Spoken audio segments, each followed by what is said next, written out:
Okay, what we have here is the club mix. The plastic and the paint on the club mix, as you can see, react to black light. Very useful for the DJ, usually working in a low light environment. All he has to do is put a black light in the DJ booth, and for the first time ever, he's going to clearly be able to see where his knobs are set. The first idea that we have, on a DJ mixer, there is a button called a cue button, and that enables you to listen to the next song that you're going to play. On the club mix, there are actually 3 different modes of cue. The first mode of cue is a program with effects mode. In conjunction with the effects blend, which you can see here goes from dry to wet, you can actually listen to the effects in the headphones, in the cue, in relation to the program before you send it to the house. The second mode is a standard program cue, just like on any other DJ mixer. The third mode is really revolutionary. It is a cue with effects. That means to say that this simple little 3-way switch, when you throw it to cue with effects, is changing what is being sent to the effects end and where it's being returned to. It's a very complicated little switch. The ability to be able to listen to the cue in the headphones is extremely cool. You can go out to your unit, you can create a sample and you can bring it back in, and using the blend, you can blend that in or make it all sample. This would also be very useful, for example, in setting the delay time, setting the modulation time on the fact so that it times up with the music. So we have a really revolutionary new feature with that cue mode select switch. A high, mid, and low EQ. Instead of using the standard frequencies that are out there commonly used, 10K, 2K, and 100 Hertz, we established by listening to a bunch of music, and because we knew that 10K was completely useless, 2K is the nastiest sounding frequency in the world, and 100 Hertz is too high to really get the thump of the bass. We chose instead to use 8K, 700 cycles, and 70 Hertz as our high, mid, and low.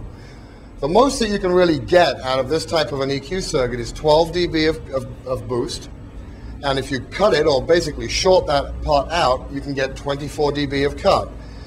DJs use these things, as I'm sure you all know, actually as a part of the performance, if I can try and demonstrate that.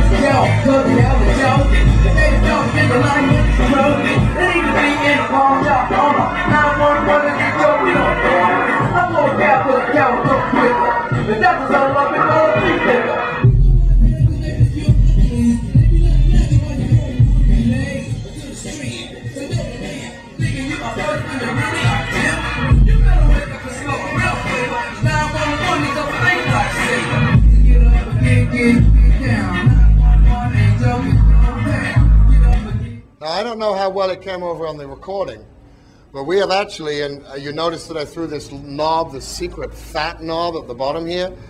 When we threw that knob, we actually got more than 12 dB. We got about 20 dB of 80 cycles, which is massive.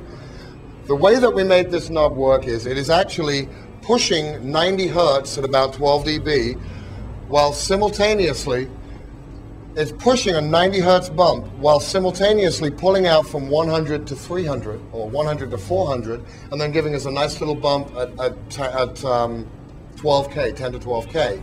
What that does is it really gives you a smiley face EQ, and if mic 1 and mic 2 have 1/4 inch and XLR inputs on the front of the unit, they have their own dedicated effect send and return, completely separate from the effect we were talking about before.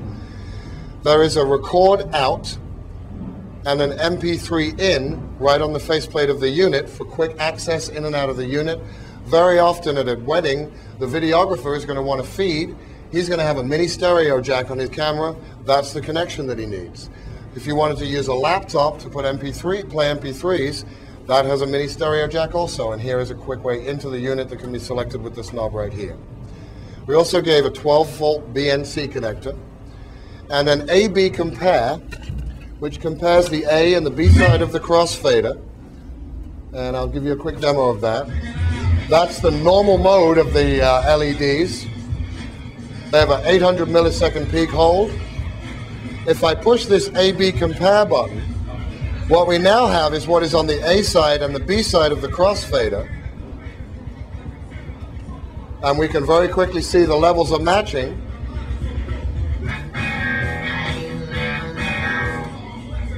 And that's a quick way of making sure that when you crossfade over, you're not going to have a jump in volume. In addition to all these features, we added some features that exist on current mixers. One I found very, very well thought out was the flat or EQ headphone mode. You can take the EQ out of the headphones. When you give them that much more bass, it's a good idea to give them the option of not having that in the headphones, or they will blow them. We obviously gave you a crossfader swap, or commonly called a hamster switch, quick way to reverse the crossfader, and a crossfader taper that adjusts the mix from being both signals full volume and then off A, off B, to being about 20% of the travel gives you all of the activity, and DJs who are doing some quick fader moves will need to have this crossfader taper. Metal on the club mix is designed in such a way that you can butt a piece of equipment up next to it in the rack and still have the ability to plug in and out of all the jacks. We do have a balanced XLR output, a house out, a tape out, and a zone out with its own volume control. Also a light and sub out, which is transform a balance so that you don't get any interference from that lighting system.